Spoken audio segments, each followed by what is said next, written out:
if all of the value is getting captured in private markets, why am I only participating in public markets? What's up, everybody? It's LG Doucette here, and welcome to Milk Road Degen, the show where I call it research, but it's mostly just vibes and memes. Today's guest is BCheque. So this guy I've known for years. I will say I was one of his first supporters, but now he is one of the biggest voices in the space. He's the co-host, co-founder of Modern Market and refers to himself as a full-time investor. This guy doesn't have a TradFi background, though. He quit his legal job years ago, like actually he's a lawyer, years ago to go full-time crypto in the middle of the bear. And today we're going to find out what he likes, what he doesn't like, why he's trying to figure out why gold is outperforming Bitcoin, why he likes Bitcoin and hype way more than Ethereum. And he thinks Tom Lee might be kind of wrong about that huge prediction, and what his philosophy is for selling stuff when silly things happen in the market.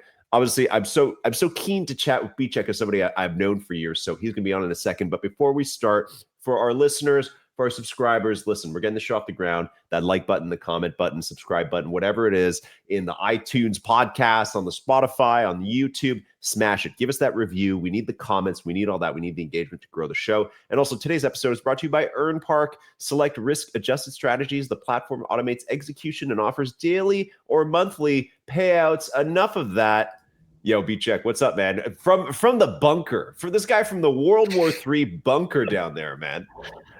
This is where I trade from, man. Nice to see you, LG. Thanks so much for having me on today. What is behind you, man? It looks like you're like sitting down there with Winston Churchill, ready for the bombs to drop, with your like 100-year-old radio ready to send out transmissions to the Allies. I know what you're seeing in the background looks like some live transmission of an unidentified object or something, but really, that's just the reflection in the mirror of the screen. So it looks more sophisticated than it is. No, honestly, it looks so cool. Yeah. And what's the curtain? What is that curtain behind you? What is it? Are you putting on a show? I can't explain this hotel. It looks cool, but it's it's just a functional hotel. Before I start picking your brain on all this stuff, I do want to congratulate you. As you know, someone who's followed you for a long time. You guys have hit 600 episodes on Modern Market. You guys are absolute animals. Quitting your job and starting a show in the literally the barrels of the bear market. Clearly betting on yourself, and you and Legendary and Sammy and Brett and everybody else is part of that. Huge congrats to you guys. You guys have been a huge inspiration for me to come back and try and revive my content career. So great for you guys. Tell me a little bit more about it before we start. I think it's worth the audience getting a little bit of the plug in case they don't know the show. Thanks very much, man. So we run a daily show. We go live every single day at 7 a.m. Eastern time for 1 hour, live on X video, YouTube, and we're on Apple and Spotify podcasts as well. We just talk markets. So every day it's a bunch of friends coming together to talk about what is going on in crypto, NFTs, and increasingly the rest of the market too. So whatever's going on in stocks, I think is super relevant. If gold keeps ripping, we'll keep talking about why we think that's happening. We cover everything from the more degen stuff in the market, from private placements and private investments and ICOs, to just holding Bitcoin and proportional conversations about like proportional strategies for proportional allocations of like what we like for our own portfolios. And it's just conversation between friends of how to navigate this incredibly risky market, but one that we always consider to be having a disproportionate amount of opportunity. Like there's still so much opportunity here, and so we go live every day to have that conversation. Dude, I love the branding too. I remember when you guys launched it, I was like, Modern Market. I was like, that doesn't sound very crypto, but I think it's a great platform because if you guys ever want to shift away from crypto, you want to talk about other stuff, it fits it so perfectly, right? So I think that's brilliant. But I do want to know, before we talk about gold and Bitcoin and hype and all that stuff, what is the most degen thing you guys have covered on the show that hit? Like, what is the thing that like somebody brought up was like, we got to buy dick butts or something like that, and just like somehow you hit it? Because you guys are smart. You guys are very smart guys. You know, you guys are very good investors. You know, I listen to the show, and I used to listen to it more when I had a bit more spirit. When I used to go to the gym, it was what I would put on, but I haven't been in the gym in a long time. You guys are my gym listening. But it was just something where I was like, I'm learning a lot from listening to you guys. But what's something that's like totally left curve that you guys caught?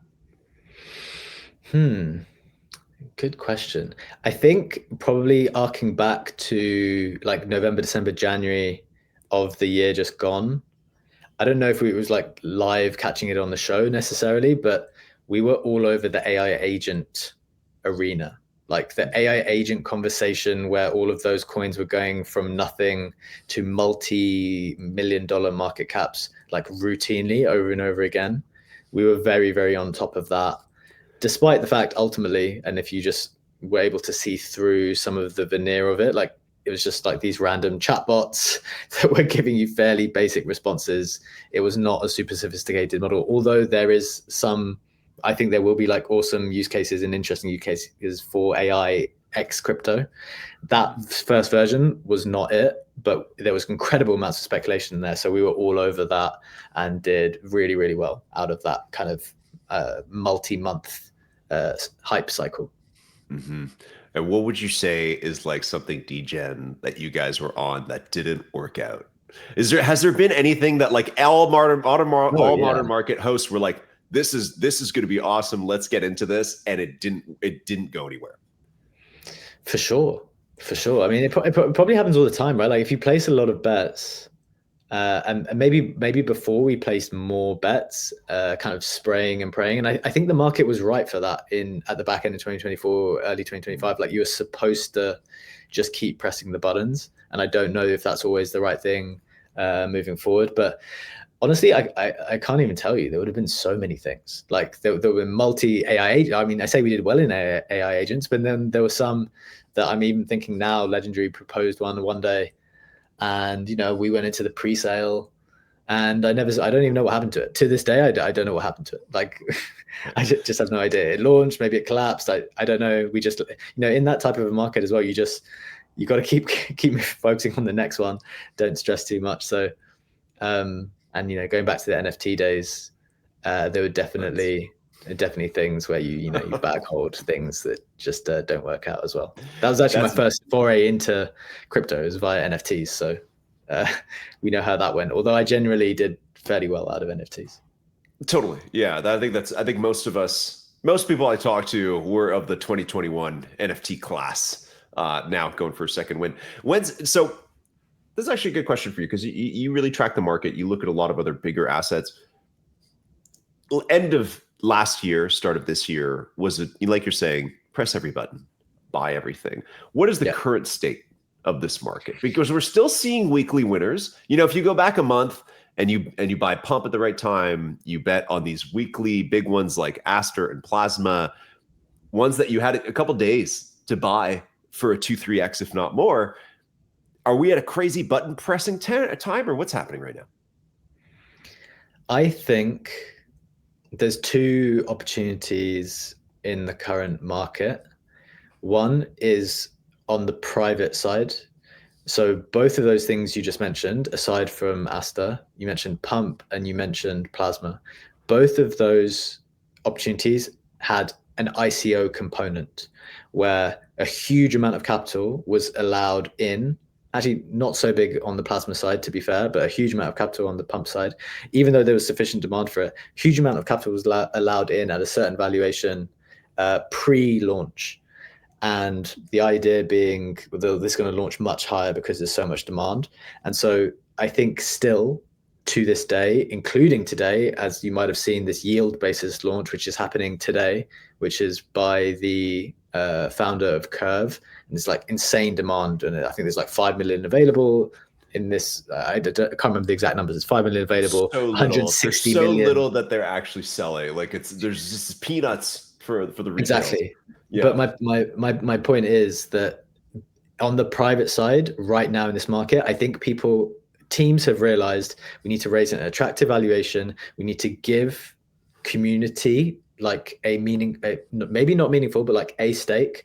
They will be happy when we launch then at a higher valuation. And the sneaky thing that's happened in the last few weeks or months is that low float high FTV is back, but no one cares. Mm-hmm. People only care when the VCs are selling on top of you. They're not selling on top of you right now, and you've had an opportunity to participate and you've made money.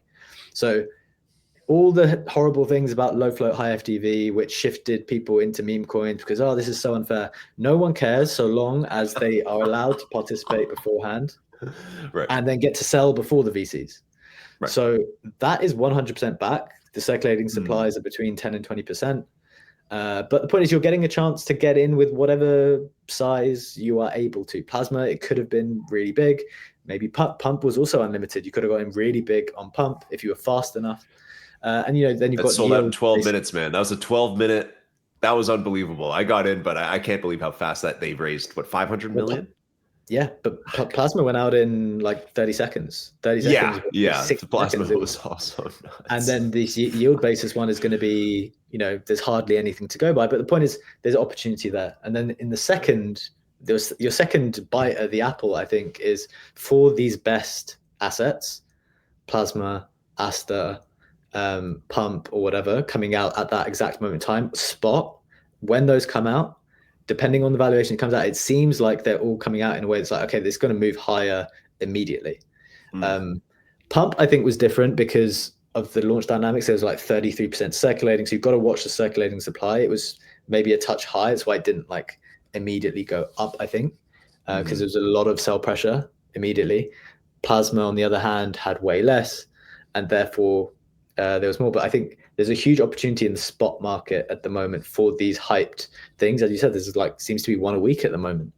So I would say those are the two opportunities that I see most. And what is not an opportunity, I would say, compared to maybe back in November, December, is just keep pressing buttons, keep buying memes, keep buying agents. Or I personally don't. I mean, that's probably not an arena I specialize in anyway, but I don't think that's the best way to do it at the moment, personally.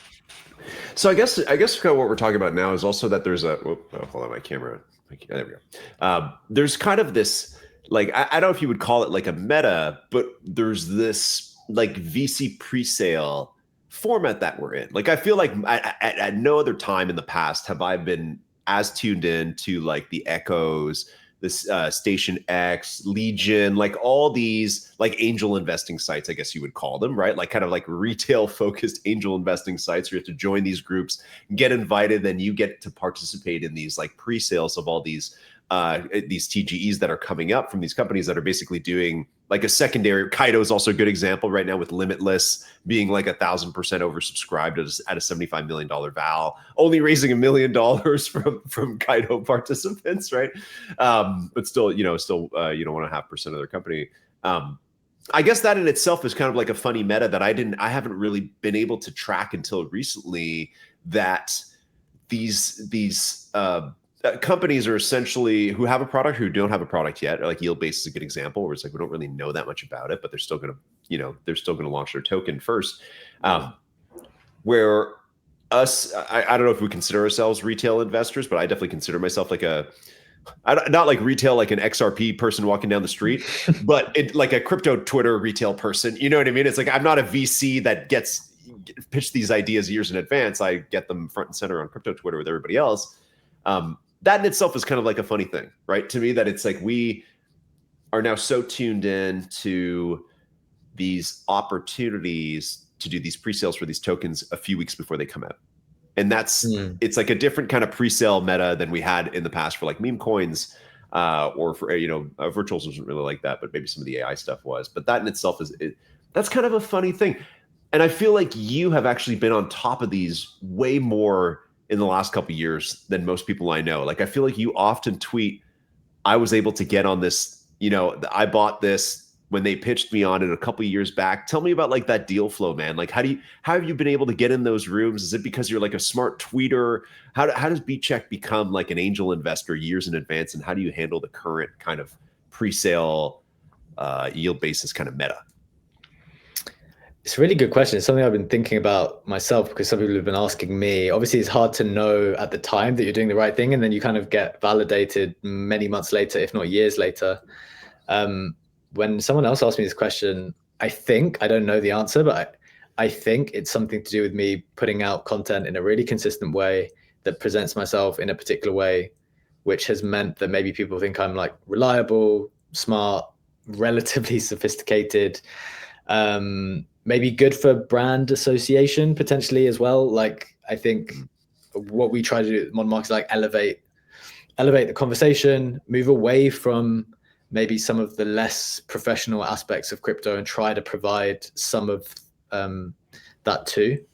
So whilst we're still in the trenches, like doing some silly things or like some risky things, I think we can still up level the conversation and package it up and present it in a really good way. So I think that's meant that, you know, you put yourself out there in the internet and you just let the magic happen. I think that's the beauty of the internet.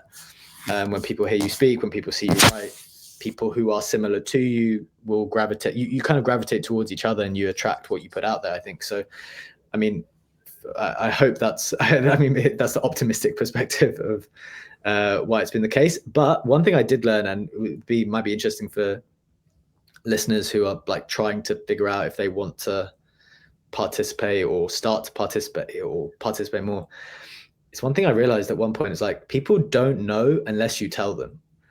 And it's just something I've been learning over the years, even though I'm, I guess, in media now, although we invest as much as we're in media. Sometimes there would be founders who we were working with on the media side, and then they didn't tell us that they were raising. And then we'd realize later, like, oh, you did a raise. Like, why didn't you ask us? And they're just like, well, we didn't know. We didn't know you do angel investing. You never said, you haven't tweeted about it. Like, we don't know.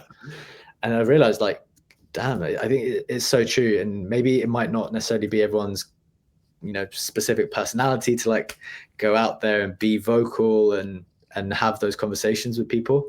But I do think in the end, if you want to get access to those things, you need to let people know, whether that's on Twitter by tweeting about it or in person when you're having those conversations with people at events or whatever, like letting people know that is what you're interested, letting people know that you did some successful things so that they know that you're a smart investor. Even it might be a bit cringe, it might be a bit annoying, it might not be part of your personality, but I think that is super, super helpful. And now that more people know that I do it, then I start to get a little bit more as well. So I think those two things coupled together has kind of helped me progress in that way.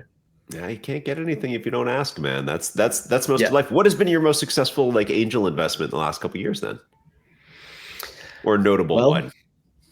There's been a few good allocations that some which I'm like less proud of and some which I'm proud of. I'll explain what I mean by that. Tell us. Well, sometimes you can notice things which you feel like is a great narrative. You're not necessarily super bullish on the product, whatever. You just think it's a great timing. And so one of those was Portal. You'll remember Portal in 2021 or 22. They crushed this like go-to-market strategy where they got all the attention in the world. And to be honest, I wasn't super convinced on the product necessarily. But I just thought it's like, this is the right time in the market for this. And that was a colossal win. Like it just came out in a huge valuation. And that was a huge win because, you know, noticing where the market was for a specific type of product, that kind of worked.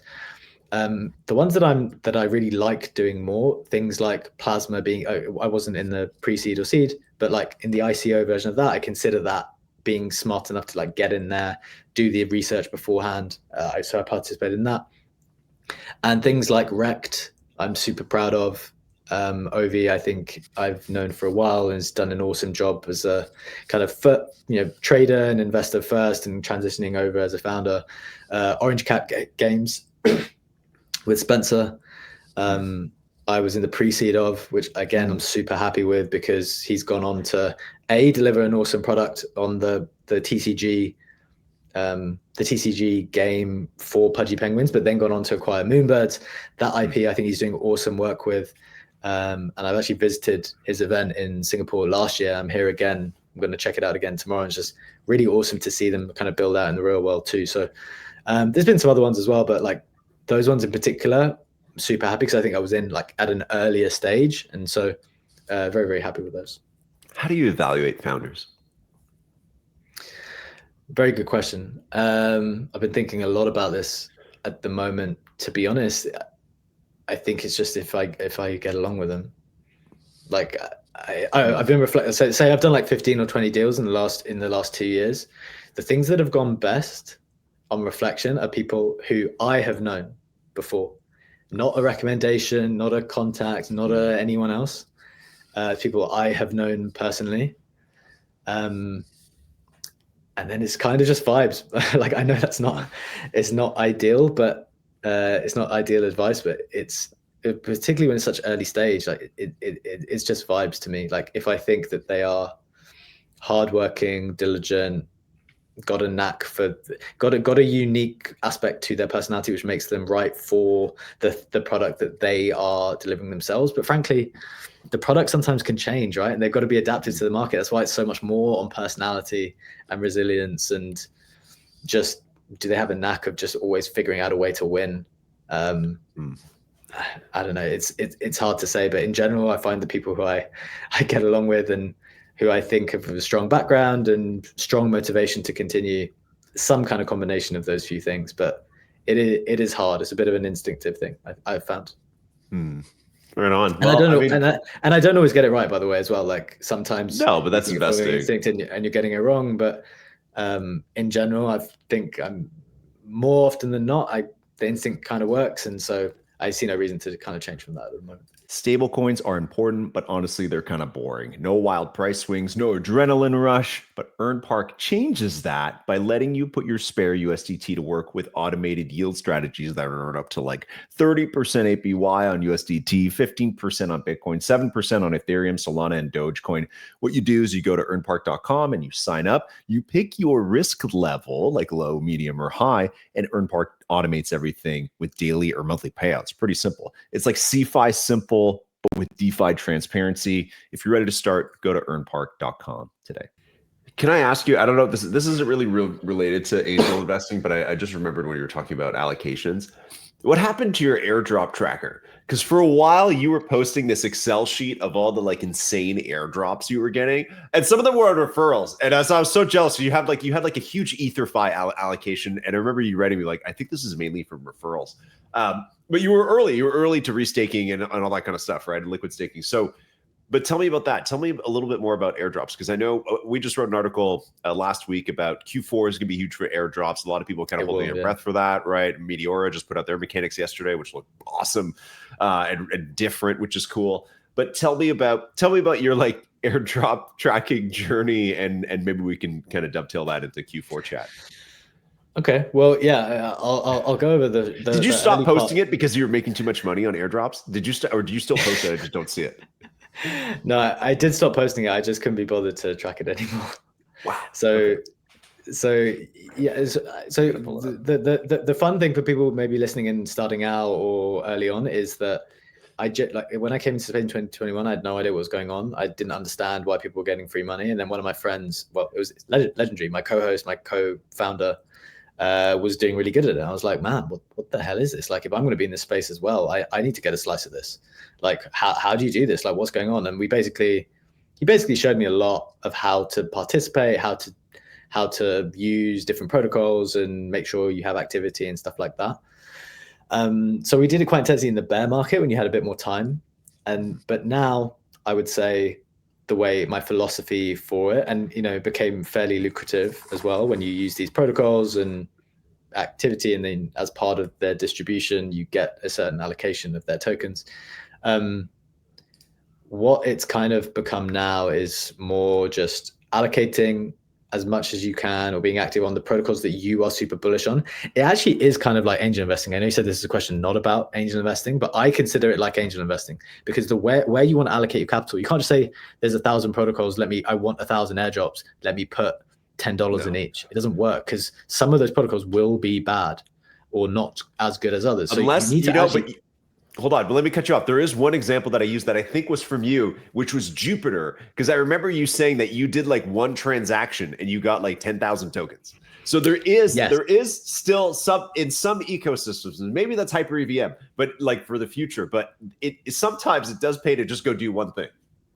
I completely agree, but the reason Jupiter did that, and Jito in particular on Solana also was something similar. So the reason why it's like angel investing is because you need to pick the right one. And so what I'm saying is, spraying and praying is not something I do anymore. I pick the few that I really like, because I'm looking at it like an angel investment. It's like, well, I believe this founder is the best founder, therefore they will build the most valuable protocol, therefore the airdrop will be worth the most. So in a sense, it is actually the same thing, because you're allocating capital to a protocol, and the valuation of that protocol will be determined by the strength of the founder, the quality of the product. So it's kind of the same thing. And so on Hyperliquid, for example, now I'll have maybe 4 or 5 maximum. And look, I'm sure there are other good things as well, but the value does go to the top, especially in a season where all of these things are going to be launching at the same time. That there will be, the highest value stuff will be at the top. So I do try to figure out which ones are the best ones as part of it. I'd say it's better. I agree with you. I'd say it's better. Sure, maybe do one transaction on everything just in case you get rewarded, because that takes 2 minutes. But otherwise, I'd say I'd rather be in the top 1% or 0.5% of like the top 3 protocols that I'm most bullish on than be in the top 20% of like 50 different protocols. Typically, because the airdrop allocations are usually the higher your ranking in whatever ranking system they have, the larger your allocation will be, right? So I do agree with that. Let's hold on, but we have to look at these tweets. Man. Hold on. We gotta pull them up. He's trying to hide these from his history, but now we've got them. What have we got? Let's see. Scandal. Okay, this is let's see. This is October 11th, 2024. So a year ago. Here we go.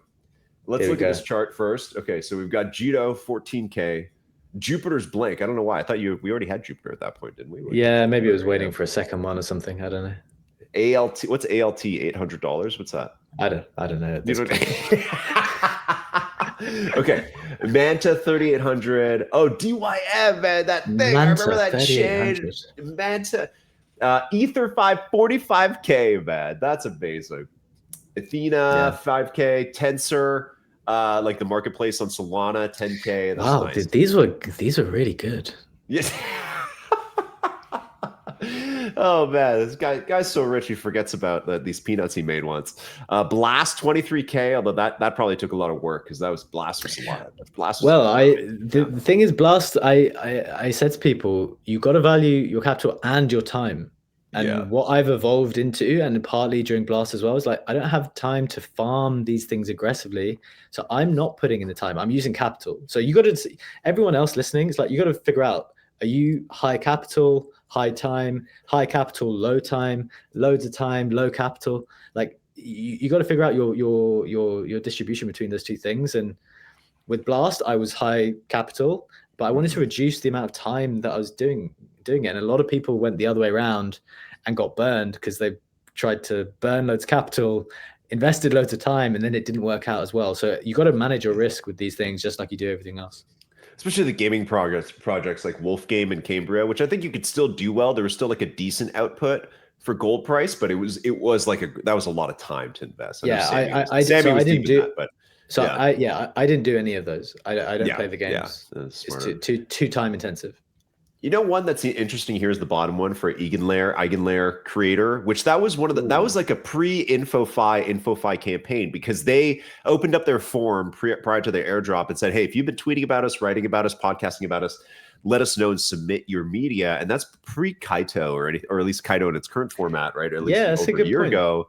And I remember seeing that and being like, holy shit, this is a good time to be a creator. And then a few months later, Kaito launched and really formalized that trend. But I remember you and I believe it was Brad and maybe Easy and a few other people were like, yeah, I totally nailed this one. It got way more as a creator than as a staker, as somebody who provided capital, right? For sure. So I mean, you can see the difference in the numbers there, right? Like, I mean, arguably EtherFi is attached to Eigen because it's kind of going into Eigen and some of that. But like, that creator number is huge.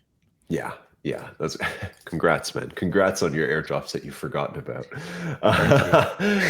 And then hold on, wait. There was an update. So here, let's see. This is January 17th, 2025. So 3 months later, we added another 44K from the Pengu airdrop. That's it. And then some lessons about what to do. And that's it. Yap more back in January. So I think I think that was right though, right? Because I guess in January, I can't remember where Kaito was. It was just starting to heat up. They didn't have their airdrop yet at that point. I think the airdrop hit as first week of February. The Kaito airdrop was pretty huge for us as well. Yeah, you guys. Especially you guys. And this is an old tweet where I was just looking through, like searching, like filter searching your tweets. This is from August 11th, 2022. I can only save you so much time. Consider using these tokenless bridges so you might get some exposure to airdrops in the future. We've got Debridge, Li-Fi, which still does not have a token. Hashflow, Bungee, also no token. Orbiter, terrible token. ZK Sync, terrible. I did really well on ZK Sync. I did like every last. I used their like old tests. I did everything you could on ZK Sync. So I was like, I had 100K tokens, so I did well. Nice. Stargate, Starkgate or Stargate? Two different things. Anyways, yeah, maybe. BCheque doesn't give a shit about the stuff from 3 years ago, man. On to the next one, man. On to the next what one. I'm saying is that you've been good at providing value. I'll put it that way, that you started looking at these years ago. So with that in mind, what are you looking at now, man? What are you looking at now? Where are you trying to make money in the next couple of years, in the next couple of months? Because we looked at airdrops, all that stuff. But what looking ahead, you're clearly an investor. You're moving into some higher stuff. What's top of mind for you in the market, crypto and beyond? So I think one ecosystem in particular, and then the private stuff. Well, maybe start with the private stuff and just touch on it quickly, because I don't know if that's relevant to everyone, but I still think Kobe wrote this awesome article a year ago or something. Like I don't know when. People should read it. They should really read it to understand how value has transferred from public markets to private markets. Like, so much of the value gets captured in private that people really should figure out ways to get access to that. I'm not saying it's an easy market. Sometimes you hear about the 100x or the 300x or the 30x or the 20x, and you think, oh, that sounds great. Let me just take all my money and do that. No, you'll probably lose all of your money if you do that, because it's often big wins and then loads and loads of zeros. But yeah, this is the article that I think I was referencing, or it was definitely he wrote a series of articles which frankly all should be read. But this is one that made a big impact on me. I was like, if all of the value is getting captured in private markets, why am I only participating in public markets? Like, it doesn't. It's bad maths to be participating in the place where allegedly all the value's already been captured. So, you know, I'll continue to follow the principles that maybe I just explained on, like, evaluating founders, trying to get decent deal flow, trying to participate in that arena. And then in a very big way, I think the hyperliquid ecosystem is one of our favorite things. We talk about it all the time on the show. We've been talking about it since the start of the year. When hype dipped down to, you know, $8 again, I think I was buying at 12, 14, 15, 18, 20, 25, 30, 35, because I thought hyperliquid was, you know, the best product coming out of crypto this side of, well, I don't know, whenever. No one makes more money than them, so just buy the token, you know.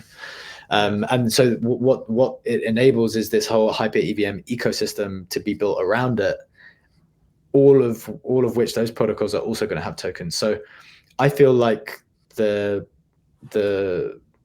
positioning of those, but the best of those tokens next to hyperliquid should make them valuable as well. So participating in things like Felix, trading spot unit assets to get exposure to unit, doing things like liminal.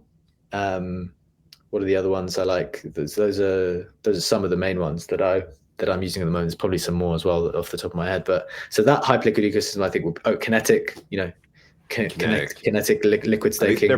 They announced their point season. Yeah, it's ending October 17th, I think. And it's funny you mentioned, like, you know, airdrop season coming. That's taken a lot of people by surprise. I mean, I've been a little bit off Twitter while I'm here, but I know that has taken already people by surprise, because that's soon. That's so much. Like, it has their point season's not been going for very long. But I bet if you were a smart founder now, the thing that you want to do is get out before everyone else. Like, there's just going to be a complete barrage of tokens, frankly, coming from all directions. And I don't, you know, we've already had a few, one main one per week. God knows what it's going to be like in a few weeks. Just all of these tokens that have delayed forever. I really doubt that they want to push further than 2020. No, this is their time, man. If Q4 is going to be the biggest quarter of the cycle, that's when you drop the token. You don't wait. You don't wait. I think You you got have it. to You strike try, when right? it's hot. Yeah. And just for reference on Kinetic is basically by far the biggest TVL on Gosh. hyperliquid, especially when it comes to native protocols on hyperliquid. Like Pendle's up there, but Pendle has many chains. And they're essentially Kinetic is basically just restaking, right? It's similar to I guess Eigenlayer or EtherFi was, but for hype. I think Correct? I think it's more like Lido. I think it's just normal staking. I think. Right. Yeah. Okay. So just normal staking. And so it kind of lets your Yeah. be composable, so you can stake your Kinetic while you then provide liquidity for it against Bitcoin on Project X, for example. That's right. Project X being another project I'm super bullish on, and just looking down this list, I like Hyperlend as well. I'm sure the other ones are good as well. I just don't know them as well. I've got a little bit in Volantis, for example. Right. But yeah, these are things that I like. But yeah, I think I think that whole ecosystem is hugely valuable. My only concern, though, which I think people should keep in mind, is the hyperliquid ecosystem love hype so much that I think there's a reasonable chance that they get those tokens and want to sell them immediately to buy more hype. And I think people have actually been quite vocal about that. So people shouldn't shy away from like that reality that, hang on a sec, this might be an awesome product, it might be an awesome protocol, it might be super valuable, has all this TVL. But if you've got a community that just loves hype and doesn't care, I think it's a real challenge. It's going to be a real challenge for hyperliquid protocols. They love hype so much that they just want more hype. They don't want your lending protocol token necessarily, unless you maybe create some of that cult-like feeling yourself. And that should be on the obligation to them to kind of create that, I think. So got to be aware. You could argue Solana's been the same thing though, right? With all those airdrops were amazing. And that's why I always compare the eventual like Hyper VM airdrop season to Solana, where it's like great airdrops, very fruitful, very hot ecosystem, cult dynamic, but inevitably long term, I don't know why I would hold Jupe or Wormhole. Or any they need to come up with their reasons, basically. Or Magic Eden, right? Anything that's like, well, you were doing this one thing, but maybe that we were moving away from that on the chain, or there's something else that's like, I'd rather just hold the parent token. I don't know why you would hold all the other stuff, right? And speaking of things like that, this is my last question for you. You are not as bullish as the timeline is on ETH.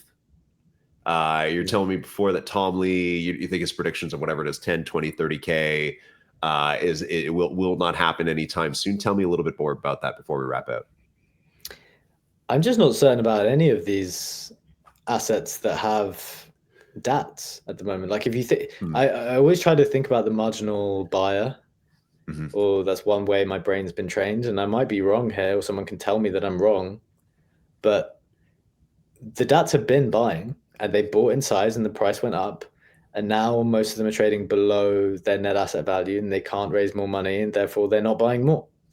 Like who else is going to buy? There's no retail anymore because retail are either burned or poor. So like genuinely everyone is cooked. Normal people don't want to do crypto anymore. They don't have the money to do it. Yeah. Or so there's us and there's institutions. Is my take. There's us and there's institutions. The institutions have bought. It's like, great, we managed to get them to do that. They can see some value in it, whether it's speculative or long term. But they've done it already, and we're in already. So who is unallocated to this asset class that needs to be in the near term? And how do you pair that with? And I'm not just talking ETH here, by the way. Sol is a similar thing. Maybe they've still got more of those funds to deploy because they just did a few huge raises, but the price went from 200 to 250 and it's now back at 200. So how's the maths working here? Where's the marginal buyer to take it back to 250 when the DAT's already announced and $1 billion has been deployed? Maybe, as I said, maybe it's not all been deployed, but you pair all of that with a world where gold just keeps ripping and stocks keep ripping and Bitcoin is not, and allegedly people say Bitcoin is always going to lag gold a bit, it will move after. It's like, okay, maybe, but you're also seeing like genuine exhaustion in the market, I think, on the DAT side. So I think it's a wise time to I was telling you before the show, like every time I see something stupid, I just clip a little bit out. And you said, like a little bit of Doge, a little bit of others. So it's just anything. No, you said that when you saw the Dogecoin DAT, you clipped a little bit out of all your positions or most of your positions. I just sold some hype, and I'm super bullish on hype, right? Right. But it's just like one of my biggest positions. I've got a lot of money in it. It's like, okay, I just saw something stupid. Let me just sell a bit more here. I think hype was at 52 or 50. So you think DATs are stupid? That's like a good takeaway, I think, in general from your or you think it's like a vanity news metric in a way. It's not real. I can see some benefit in people who would not be able to get on chain to buy Doge or don't want to buy a crypto exchange. Therefore, maybe I'll buy that. But I just think we're taking the financial engineering aspect of it all is concerning, because it's not always new demand. Like in the end, you just want, if all DATs were, because the thing is, you've got ETFs already. If you want to buy Bitcoin, you can buy the ETF now. If you want to buy ETH, you can buy the ETF. If all DATs was to give people a chance to buy spot assets, it's like, okay, cool. It's just another way. You have another option. Great. But the financial engineering on top of it, it's kind of mirroring how crypto investors went down the risk curve towards the later stages of the cycle, because everything else moves and then you go further and further down. It's kind of like that's just what DATS is doing. So I'm just noticing that comparison and asking the question, like, okay, is this just the same as when we went down the risk curve last time? Right. Feels like it a little bit, to be honest. Bitcoin is, still strong-ish up there, but gold's ripping and stocks are ripping. So I don't know. It feels like everything at all times highs, there's worse times to take a little bit of profit than when everything's at all times highs. There's definitely worse times. Not saying it's not going to go higher, but if you need a bit of insurance here, then I would probably take it. Especially right now, I think as we're talking, the market has started to crash. Aster actually went down like 20% since we started chatting. Wonderful. $20. I think at least it's at $1.50 now. I think this morning it was at 1.9. So kind of dying off. All right, BCheque, dude, great to finally chat, man. Thank you so much for coming on the show. And if you guys want to find him, BCheque1 is his Twitter handle, his X handle, and Modern Markets is the show. These guys are live every single morning. And are you still writing the newsletter? Is the newsletter still up? Newsletter's on pause because I'm going to wrap it into the Modern Market. So that goes out once a week. It did do, and I think it's going to become daily pretty soon. Go out with the show. Okay, awesome. So that's going to turn into the Modern Market newsletter. Awesome. Okay, great. Well, dude, thank you so much, and congrats on all the success. And I'd love to have you back sometime. Thanks so much, man. This is really, really fun to catch up. It's been great to chat. Thanks for having me. Want updates from the trenches alongside the tokens we're trading? Sub to our channel, then join the Milk Road Degen and Degen Pro newsletters. This show's for educational purposes only. Nothing we say is financial advice. Investing is risky. Never invest more than you can afford to lose.